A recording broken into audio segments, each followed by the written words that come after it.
What's up, guys? Today we're going to talk about the top 10 stride pianists in jazz.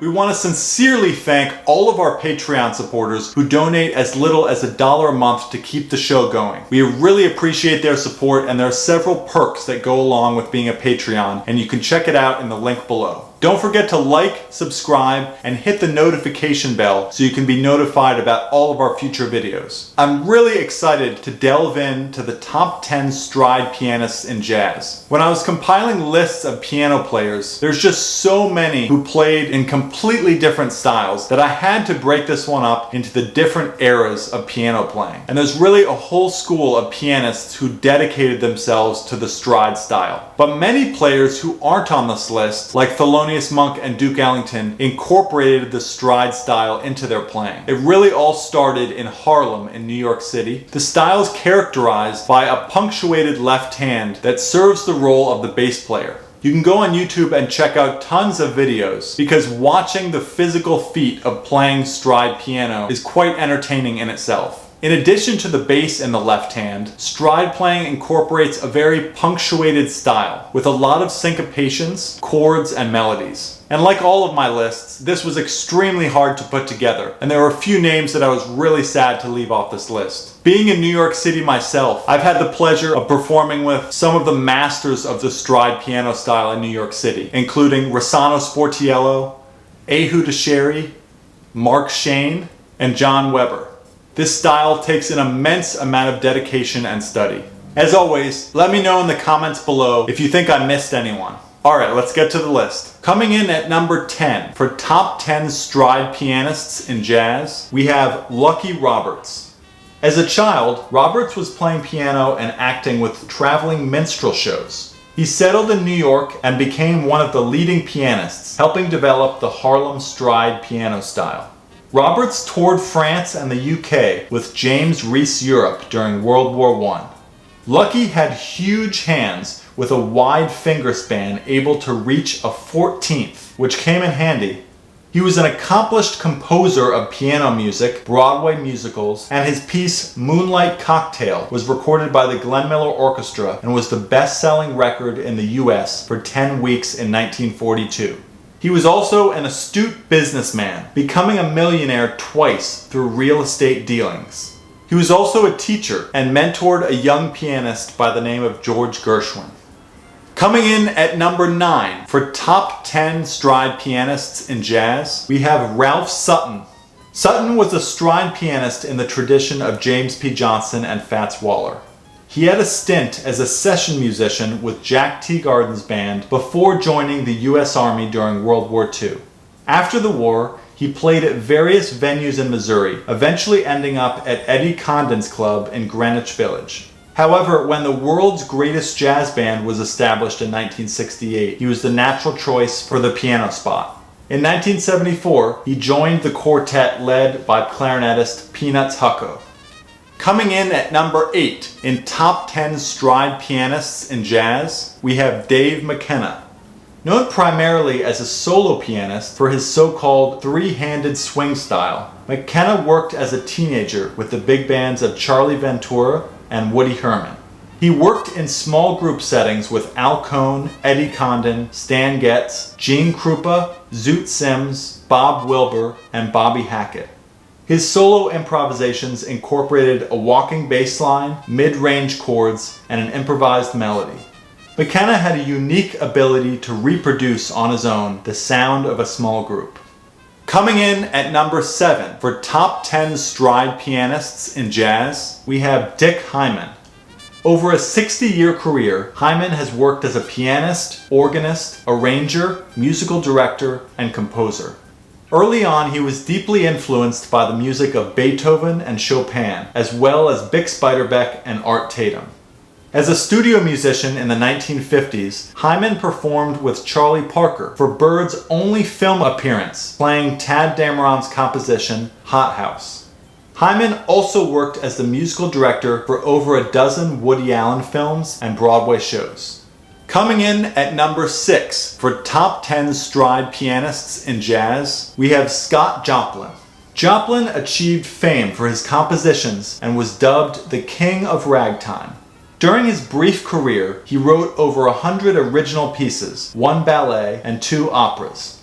One of his first pieces, The Maple Leaf Rag, became ragtime's first and most influential hit. It brought Joplin a steady income for life, though he didn't reach this level of success again and frequently had financial problems. In 1901, Joplin moved to St. Louis, where he continued to compose, publish, and perform. He descended into dementia as a result of syphilis and died at the age of 48. His death is widely considered the end of ragtime, as the music evolved into stride, early jazz, and big band swing. Coming in at number 5 for top 10 stride pianists in jazz, we have Jelly Roll Morton. Morton was an American ragtime pianist, bandleader, and composer. He was the first jazz arranger, proving that a genre rooted in improvisation could retain its essential characteristics when highly organized and notated. His claim to have invented jazz in 1902 has been widely criticized. He had the unfortunate habit of often stretching the truth, in addition to flaunting a huge ego. His composition, Jelly Roll Blues, was one of the first published jazz compositions, along with King Porter Stomp, Wolverine Blues, and Black Bottom Stomp. Coming in at number 4 for top 10 stride pianists in jazz, we have Earl Hines. Dizzy Gillespie once said, "The modern piano came from Earl Hines." And Count Basie said that Hines was the greatest piano player in the world. Louis Armstrong was blown away by Hines' modern style and hired him as the pianist in his own group, replacing his wife, Lil Hardin Armstrong. Together, they recorded Weatherbird Rag, West End Blues, Tight Like This, and Bo Coo Jack. Later, Hines joined the clarinetist Jimmy Noon, performing 7 nights a week at the Apex Speakeasy. Leading his own group, the Earl Hines Orchestra became the most broadcast band in America. Among the listeners were a young Nat King Cole, Jay McShann, and Art Tatum. In 1942, the late-night jam sessions with members of Hines' band sowed the seeds for the emerging new style in jazz called bebop. Coming in at number 3 in top 10 stride pianists in jazz, we have Willie the Lion Smith. Smith had a rough upbringing in Newark, New Jersey, but as a teenager he was playing gigs in New York City and Atlantic City. He served in World War I and became a decorated veteran, and legend has it that his nickname, the Lion, came from his reported bravery while serving as a heavy artillery gunner. After the war, he returned to working in Harlem clubs, where, along with James P. Johnson and Fats Waller, he developed a new, more sophisticated piano style, later called stride. In the 1940s, his music found appreciation with a wider audience, and he toured North America and Europe extensively. Coming in at number 2 in top 10 stride pianists in jazz, we have Fats Waller. Thomas Fats Waller was a jazz pianist, organist, composer, violinist, singer, and comedic entertainer. Waller started playing the piano at age 6, was a recording artist by 18, and published his first composition, Squeeze Me, at age 20. He copyrighted over 400 songs, many of them co-written with his closest collaborator, Andy Razaf. It's rumored that Waller composed many more popular songs and sold them to other performers when times were tough. He became one of the most popular performers of his era, touring internationally and achieving critical and commercial success in the United States and Europe. He died from pneumonia at age 39. Coming in at number 1 for top 10 stride pianists in jazz, we have James P. Johnson. Like Jelly Roll Morton, James P. Johnson was one of the key figures in the evolution of ragtime into what was eventually called jazz. Johnson was a major influence on Count Basie, Duke Ellington, Art Tatum, and Fats Waller, who was his student. Johnson composed many hit songs, including the unofficial anthem of the Roaring Twenties, the Charleston.